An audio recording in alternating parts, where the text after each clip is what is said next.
O ano letivo está começando e muitas pessoas preocupadas com aprovação em vestibulares, em concursos ou até a criançada em passar de ano. Mas você sabia que um dos grandes motivos causadores do déficit educacional ou do déficit de aprendizado é pelo uso excessivo das telas? Tem estudos comprovando de que o brasileiro tem passado em média de 8 horas na frente de uma tela. Para falar sobre este assunto, nós trouxemos aqui a especialista em educação, a psicopedagoga Janice Bertoldo, que vai dar dicas fundamentais para saber lidar com as dificuldades de aprendizagem. Não saia daí. Interativa 23 anos.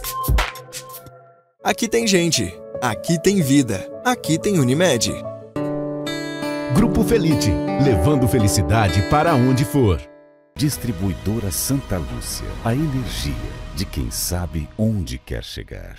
Então, muito bem, começamos mais um programa de hoje e nós temos que falar sobre educação e sobre metodologia em aprender. Está aqui conosco Janice Bertoldo, que é uma figura conhecida aqui da Interativa, todo mundo conhece, autoridade em educação, em aprendizagem. Muito obrigada, Janice. Eu que agradeço. Temos que começar o ano falando contigo, não tem como, né? E eu acho que é bem importante porque nós temos vários assuntos e eu gostaria que tu me falasse mais sobre esse dado das telas e o uso de 8 horas diárias, né? Esse estudo mostrando o quanto isso compromete o dia de uma pessoa, né? Fala um pouquinho então pra gente. Sem dúvida. E o uso de tela vai impactar, obviamente, em eu estudar menos, em eu ler menos. E a gente tem uma mudança fisiológica em vários estudos, artigos científicos. A gente sempre fala de dado de evidência, né?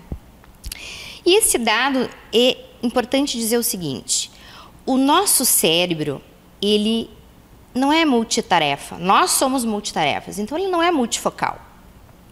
É a nossa plasticidade cerebral, beleza, mas multifocal nós não somos. E quando eu uso a tela, os meus olhos, eles vão simplesmente dar conta de muitas coisas ao mesmo tempo. Então, onde é que vem a dificuldade de estudar, que é um ato que precisa de foco, de atenção, de concentração, né, de atenção concentrada, vamos dizer assim, e a leitura. Como é que a gente faz? Então, o nosso olho, ele está se desacostumando, isso vai mexendo na nossa arquitetura cerebral. E aí vem N diagnósticos. E falando de diagnósticos, o que é importante a gente salientar? Os diagnósticos, na verdade, a gente teria transtornos específicos de aprendizagem, né? Que seria a dislexia, vamos traduzir um pouquinho isso para o pessoal, né? A descalculia, enfim, isso que a gente tem visto. TDAH, daí é transtorno de neurodesenvolvimento, né? Isso é em torno de quê? De 4 a 6% da população. Então, a gente tem que, provavelmente, rever. Até que ponto não são outros fatores, como a ansiedade, por exemplo. Nós temos uma geração ansiosa, não só de crianças e de adolescentes, né?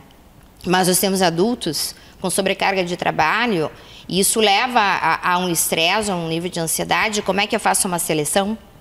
Um concurso, uma prova, um teste? Como é que são esses processos avaliativos? São ansiosos. Claro, isso é muito da área da psicologia, mas a gente precisa estudar enquanto psicopedagogo, a gente bebe de muitas fontes e dentre elas nós temos esse tipo de respaldo. Então, a questão do nosso cérebro é que é importante, por isso dessa mudança tão radical, né? E esse dado ele é alarmante. Daria para a gente dizer que se a gente deixa de ler livro, papel, né? Estou falando disso. Que impacto eu tenho de novo? Qual é o impacto? Que impacto é esse? E qual é o impacto? A gente deixa de recrutar neurônios. Meu Deus. Essa que é a questão. E no momento que eu não tenho mais esse sentido binocular, né, que eu tenho uma atenção que dá para dizer dispersa, olha que coisa antagônica, mas é a coisa mais precisa que eu posso dizer hoje. Uma atenção dispersa, porque eu não consigo ficar muito tempo em alguma coisa. E o estudo requer isso, a atenção, concentração. Só que assim, a atenção, ela é algo endógeno. É só tu que consegue fazer. Mas com esses estímulos exacerbados, o que a gente leva? Ao não estudar, a um rendimento baixo, a não querer fazer uma tarefa. E eu vou ter que dizer uma palavra um pouco pesada, mas a escola, o estudo, a leitura, a escrita se tornou algo chato. Porque o nosso cérebro está entendendo assim. Só que assim, quando eu vejo um desenho, quando eu vejo um filme, uma série, eu não tenho esforço mental.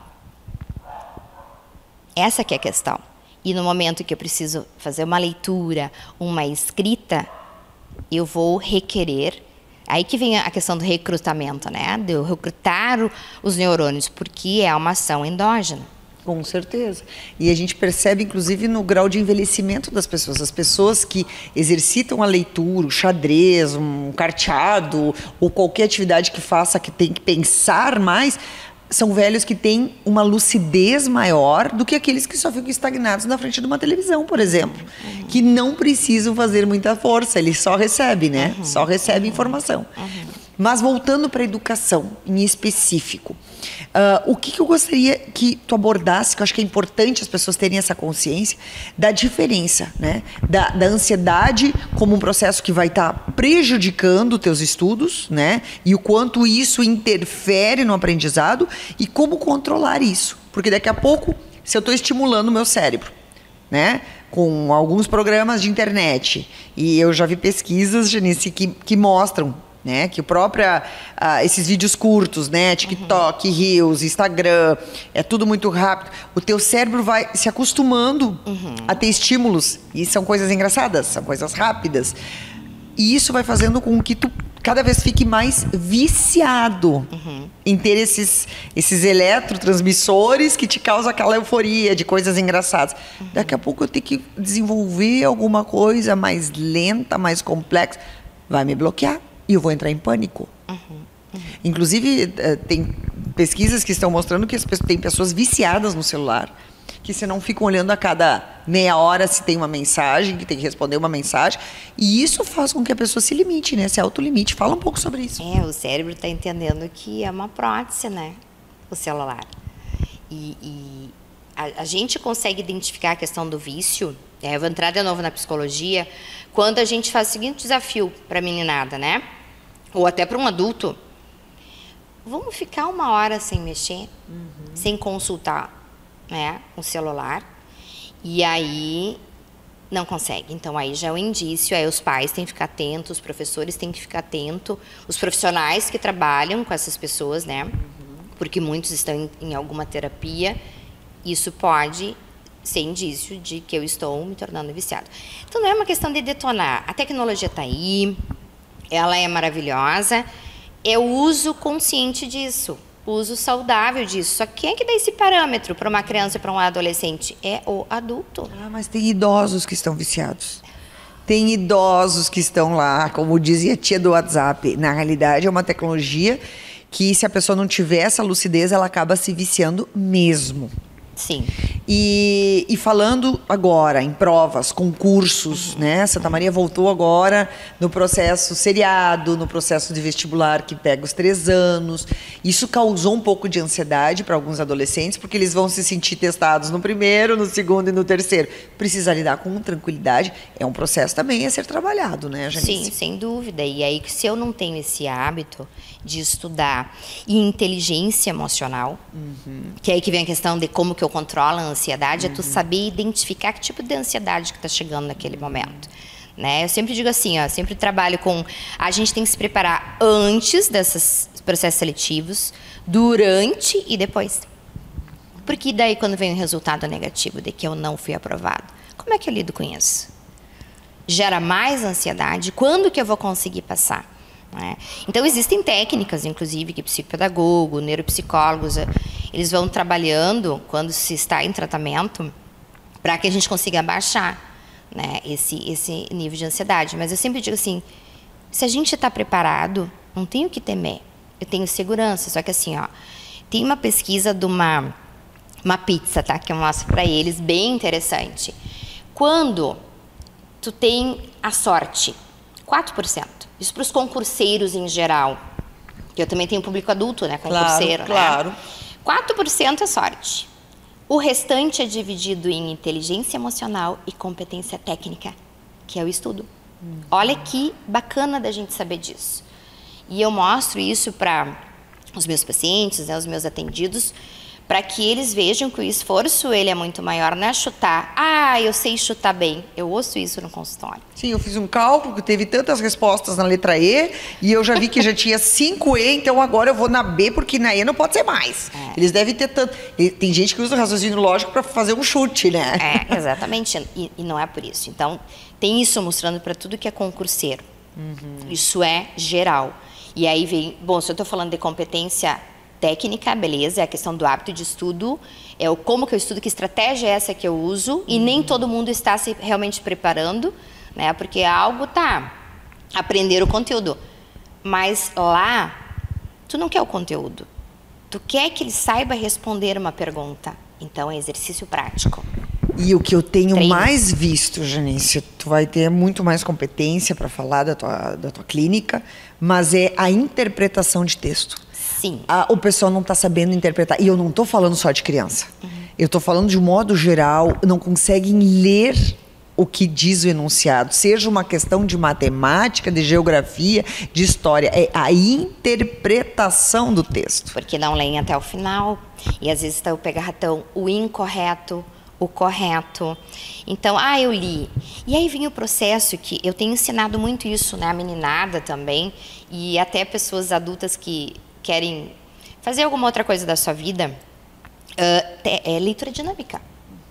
Né? Eu leio em X, eu leio em T, para conseguir pegar a ideia e conseguir ler mais rápido, mas ler rápido não significa que eu compreendi. Mas a meninada, em geral, agora eu vou falar de meninada, né? Eles desistem por isso, porque eles têm uma leitura silabada. Eles não têm aquela fluência, aquela velocidade. Um jovem, em média, tá, de ensino fundamental 2, ele deveria ler 145 palavras por minuto. Quando eu faço os testes, isso está cada vez mais baixo. Meu Deus, 145 palavras. Por minuto. Vou fazer esse teste em casa. Vou fazer esse teste em casa. Então, hoje, assim, com esse tempo de tela, vamos voltar um pouquinho no tempo de tela, pode ser? Se eu usasse metade desse tempo de 8 horas, 10 horas, né, que o brasileiro em geral tem ficado na frente das telas, não vou nem pegar metade, vamos pegar os 20 minutos, tá?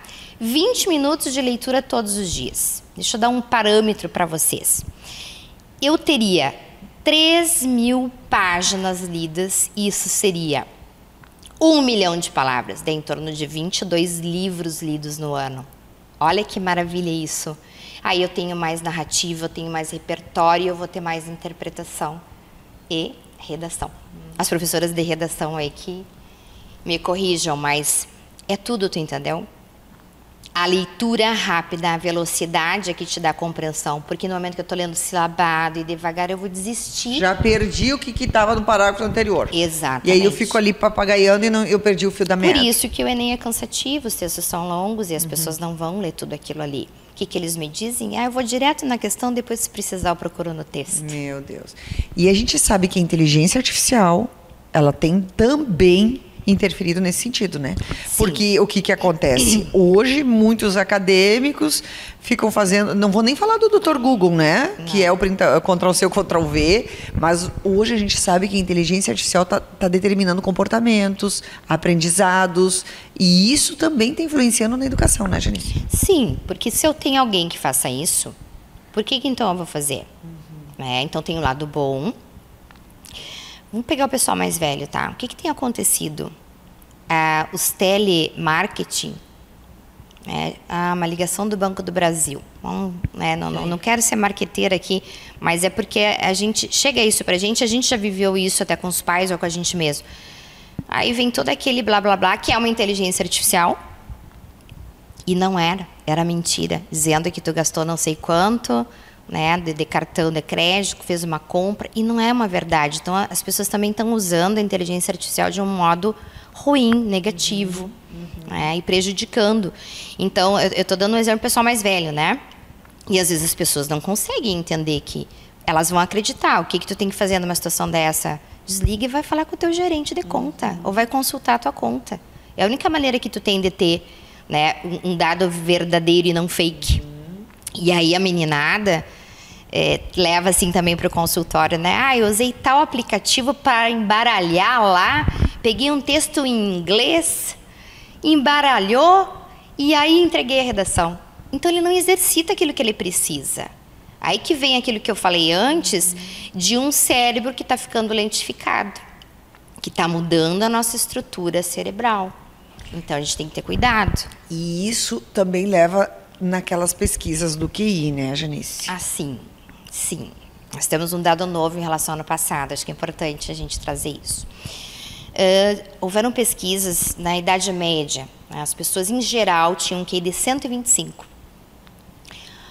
E na atualidade, ano passado eu falei em 90, né, do QI do brasileiro. Hoje é 80. Então, assim, ó, para a questão de um déficit cognitivo hoje, é 70, gente. Então, isso é alarmante. Ao mundo das trevas, das cavernas, os homens primitivos. A gente está dando risada para não chorar, mas é um dado muito triste. Então, assim, ó, eu acho que fica um alerta para as famílias que possam estar nos assistindo, né, as escolas, os professores. Não é questão de... O ser humano, ele é mutável, a gente muda. E a gente mudou em prol de alguma coisa não tão assertiva, vamos dizer assim. Vamos tentar usar a tecnologia a nosso favor. E a gente está usando contra, a gente está se boicotando. Então, por isso que o adulto na vida de um adolescente, de uma criança, é importante. Onde é que está a supervisão da família? Vamos fazer a leitura da família. Vamos resgatar isso. E não é a leitura técnica, eu vou ler os meus livros de psicopedagogia. Não é isso, é uma leitura de poesia, né, uma leitura de um romance, a própria leitura... Esses dias eu botei até no Instagram um livro que virou filme, para esse pessoal aí de pré-adolescente, adolescente, a gente tem procurado dar dica, assim. Porque às vezes quando eu vi o filme, eu vi o comentário... de alguém que faz comentário, porque tem alguns youtubers que fazem comentário de livro, olha, talvez seja um incentivo, eu vou ouvir o youtuber do livro para depois ler o livro. A gente tem também salas de leitura na internet. Olha o lado bom da internet daí, né? Da internet, da tecnologia. Salas de leitura na internet que estão um grupo lá lendo, olha que legal isso. Em 2 horas estão lendo alguma coisa, depois eles param para discutir ou o mesmo livro, ou lemos livros diferentes e nós vamos conversar sobre o livro diferente para que eu me motive a ler aquele livro. E com esse dado que eu falei, desses milhões de palavras que eu posso ter dentro de uma narrativa, de uma descrição, né, algo escrito, poxa, né, a gente tem que ir atrás disso.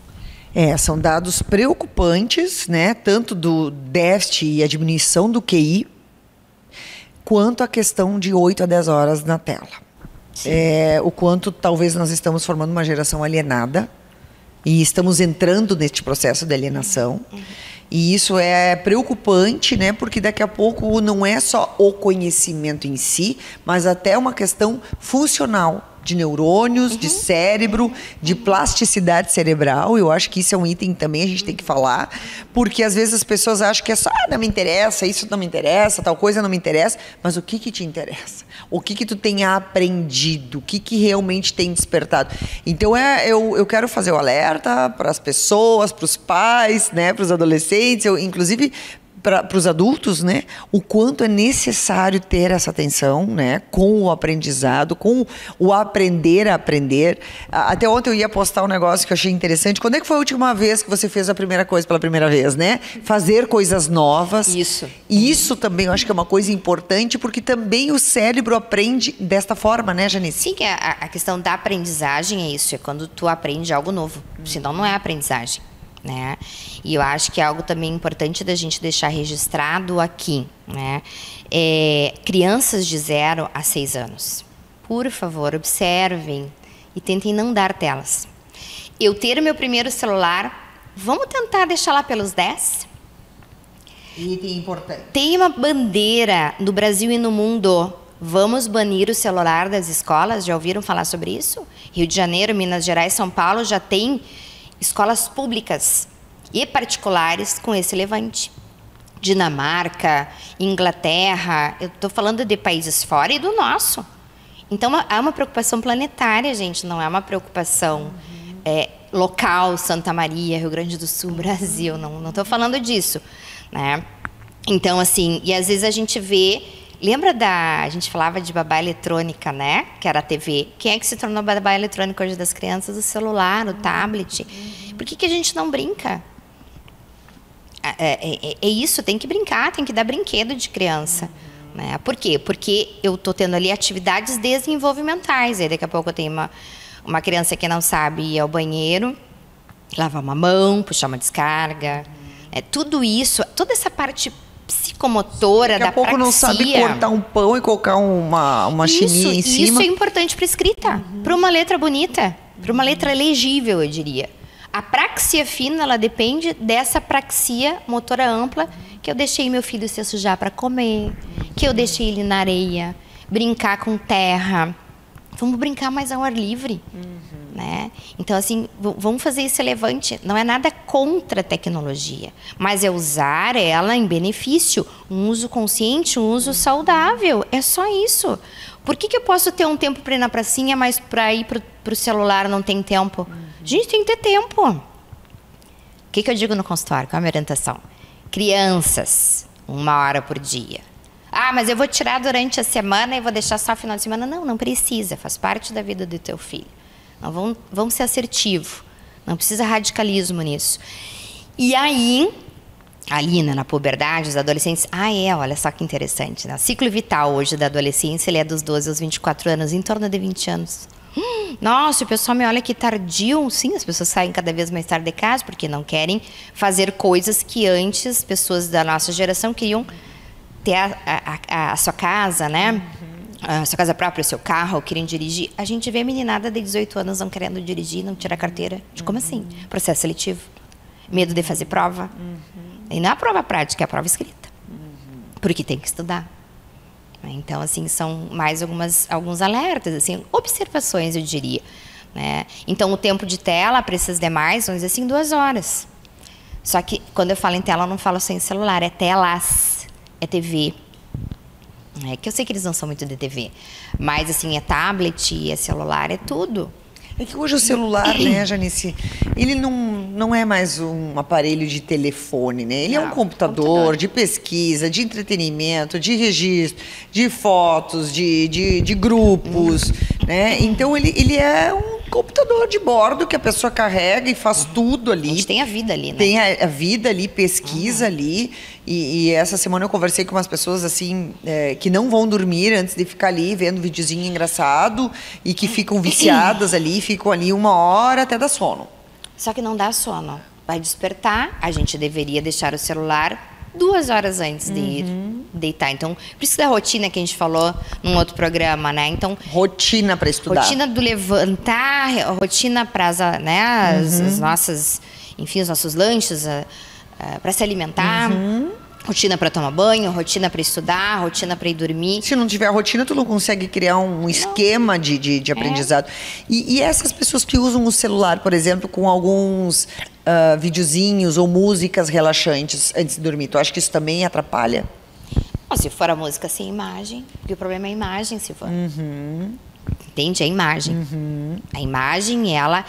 Continua te causando, claro, estimulando. Te estimulando. A gente tem indicado, inclusive, hoje, para retirar o celular do quarto. Mas como é que eu vou me acordar? Velho e bom despertador. Rádio relógio, que seja. Né? Por quê? Porque tem uma radiação ali, né? Tu tem um magnetismo, vamos usar a palavra correta, né? E aí, isso também interfere no teu sono. Então, as pessoas, eu fico no celular porque eu perco o sono. Não, tu perde o sono porque tu tá no celular. Tá cheio de estudo mostrando isso. É viciante. E como é que se faz esse tratamento? Existe uma clínica de reabilitação de viciados em tecnologia? Na verdade, as terapias, elas estão... Vamos chegar lá, eu acho. Já estamos. A gente já tem... O DSM-5 já tem apontado lá um CID-zinho para a questão do já existe um CID para isso? Internet. Olha só. Então, tem que estar atento. E a gente não pode, assim, naturalizar a patologia. Isso não pode se tornar natural. Né? Como é que eu vou naturalizar aquilo que é atípico? Né? Então, não, a gente tem que cuidar, porque então a doença agora ela ficou... tudo é normal. Normal. É como... Normalizar, né? Tipo, normalizaram, a menina lá tem TDAH, ela tem déficit de atenção, e às vezes não é isso. Não. Às vezes não é isso. Tem bastante confusão, assim, déficit de atenção, com a questão da ansiedade. Eu sempre pergunto, será que o transtorno primeiro na ansiedade te dá a sensação de TDAH? Por isso que eu falei do dado de transtornos específicos da aprendizagem. Eles são de 4 a 6%, então é pouco. Então os transtornos mesmo, eles são raros. Então isso a gente tem que estar atento. Qual o benefício de eu ter, então, um transtorno? A gente está achando isso benefício, porque daí faz uma adaptação curricular. Toma medicação, né? Então, aí eu tenho algumas vantagens para fazer. Só que, assim, a escola até às vezes questiona, e eu acho que é viável, ok?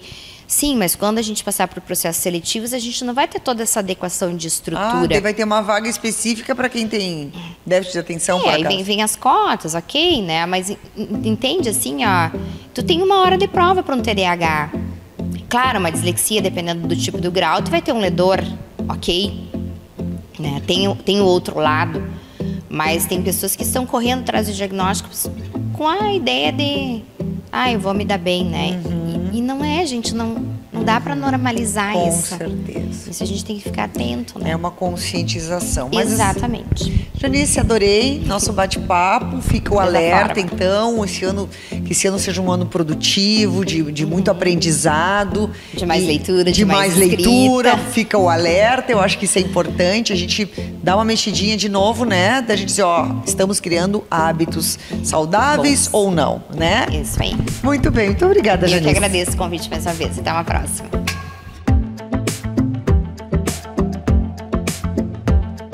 Aqui tem gente, aqui tem vida, aqui tem Unimed. Grupo Felite, levando felicidade para onde for. Distribuidora Santa Lúcia, a energia de quem sabe onde quer chegar.